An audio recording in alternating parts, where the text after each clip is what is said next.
చెప్తారని చెప్పేసి నేను విజయారావు గారితో సరే ఇవ్వండి ఏం లేదు మీరు అందరు కలిసి కవిత గారి లేదు కవిత గారి ఇష్యూని తీసుకోపోయి కాంగ్రెస్ పార్టీని ఇప్పుడు మీరు కొత్తగా ఏమైనా మాట్లాడుతున్నారు? కొత్తగా ఏం లేదు, నేను ఏమంటున్నా సార్ ఈ యొక్క పరిణామాలన్నిటి కూడా తెలంగాణ తెలంగాణ రాష్ట్రంలో ఈ రాష్ట్రం ఏర్పడడానికి అమరులైనటువంటి ప్రాణత్యాగం చేసిన అమరవీరుల కుటుంబాల తాలూకు నిర్లక్ష్యము, విద్యార్థులు, ఉద్యోగులు, జర్నలిస్టులకు ఇళ్ల స్థలాలు ఇస్తామని చెప్పి ఏ విధంగా వేధించుకు తిన్నారో అట్లాగూ ఉద్యోగాలు ఇవ్వకుండా విద్యార్థులపైన ఒక అమ్మాయి ప్రవళిక అనే అమ్మాయి సూసైడ్ చేసుకొని చనిపోతే ఆ అమ్మాయి ప్రేమ వైఫల్యం వల్ల చనిపోయిందని ఇట్లాంటి చిల్లర వ్యాఖ్యలు చేసిన తాలూకు ఉసురు ఇదంతా కూడా ఉసురు. ఈ ఉసురు ఈరోజు దీని ప్రతిఫలమే ఇవన్నీ కూడా బూమరాంగ్ అవుతున్నాయి. అయితే సార్ ఒక్క మాట చెప్తా, వీళ్ళు ఏదో కాంగ్రెస్ కాంగ్రెస్ కాంగ్రెస్ అంటారు సార్. ఈటల రాజేందర్ గారిని మీరు ఈ బీఆర్ఎస్ పార్టీ వాళ్ళు మెడల్ పట్టి బయటికి నూకిన రోజు వారేదో క్యాజువల్గా ఫార్మల్గా వచ్చి రేవంత్ రెడ్డి గారిని కలవంగానే అయిపోయింది ఇక ఈటల రాజేందర్ గారు కాంగ్రెస్ కాంగ్రెస్ కాంగ్రెస్ అని ఇట్లనే అన్నారు. ఏమైంది కట్ చేస్తే చూస్తే తెల్లారు చూస్తే బీజేపీలో ఉన్నాడు. అంటే మీరు వద్దన్నారు, ఆ రోజు వద్దన్నాం, ఈ రోజు కూడా వద్దన్నాం, ఈమెను కూడా వద్దనే చెప్తున్నాం మేము సార్. నేను చర్చ మొదట్లోనే చెప్తున్నా, బీజేపీ వాళ్ళని మాత్రం తీసుకురు, ఏది రాజగోపాల్ రెడ్డిని, వివేక్ని, మిగతా వాళ్ళని మాత్రం తీసుకురు వీళ్ళు సార్. అప్పుడు మరి ఎందుకు తీసుకున్నారు సార్? ఇప్పుడు వీళ్ళందరూ బీఆర్ఎస్ పార్టీ బీజేపీ పార్టీ ఒక్కటని చెప్పడానికి ఇదే నిదర్శనం. బీఆర్ఎస్ పార్టీ వాళ్ళు ఉంటే బీఆర్ఎస్లో ఉంటారు, లేదా బీజేపీలో పోయి తలదాచుకుంటారు.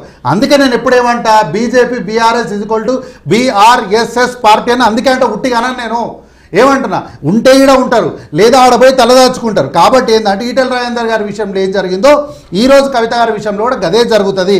నేను చర్చ మొదట్లో కూడా ఒకటి చెప్పిన, ఏంటి ప్రతి విషయాన్ని తీసుకొచ్చి కాంగ్రెస్ పార్టీకి అంటగట్టాలి, తీరా చూస్తే కాంగ్రెస్ పార్టీకి దానికి ఏం సంబంధం ఉండదు. అట్లాగేందంటే పార్టీ అధినేతను ఏమైనా అంటే పార్టీ అధినేతను అంటాం కానీ అందులో ఉన్న కార్యకర్తలు మేము ఎందుకంటాం? ఇంతకుముందు నాయకులు మాట్లాడుకుంటూ రేవంత్ రెడ్డి గారు కవిత గారిని ఒక్క మాట అంటలేరు. మేము ఎందుకు అంటాం సార్ కవిత గారిని? ఆ రోజు అనము, ఈ రోజు కూడా అనము. మేము అంటేగింటే వారి అధినాయకత్వాన్ని అంటాం, మేము అంటేగింటే నరేంద్ర మోడీ గారితో మాట్లాడతాం కానీ పార్టీలో ఉన్నటువంటి కార్యకర్తలతో మేము ఎందుకు మాట్లాడతాం?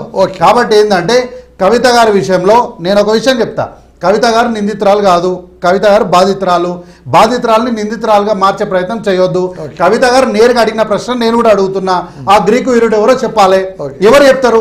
ఆర్య గారు చెప్తారా, లేకపోతే రేవంత్ రెడ్డి గారు చంద్రబాబు నాయుడు మనిషి అంటున్నారు కదా, నేను లేకపోతే ఫోటో నిన్ననే చూపించాను అనుకుంటా మీ దగ్గరనే, మహానాడులో ఓ మూల కూర్చున్నటువంటి ఆయన చెప్తాడా, లేకపోతే చంద్రబాబు నాయుడు గారి క్యాబినెట్లో మంత్రిగా పనిచేసిన ఆయన చెప్తాడా?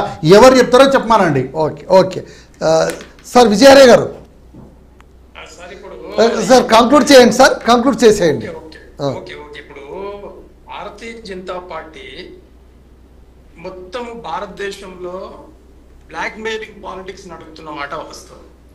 గతంలో కాంగ్రెస్ పార్టీ అదే చేస్తుంది, భారతీయ జనతా పార్టీ ఇచ్చిన తర్వాత జరేమన్నా మంచిగా చేస్తారేమో అంటే అది కూడా ఈ రోజు 18 రాష్ట్రాలలో పరిపాలనలో ఉంటూ ఆయా రాష్ట్రాలలో మరి రీజనల్ పార్టీస్ సంబంధించినటువంటి అలాగే కాంగ్రెస్ పార్టీకి సంబంధించినటువంటి మరి నాయకులను శరబెట్టిన మాట వాస్తవం. తర్వాత ఈడీ మోదీ గారిగా మాడిపోయి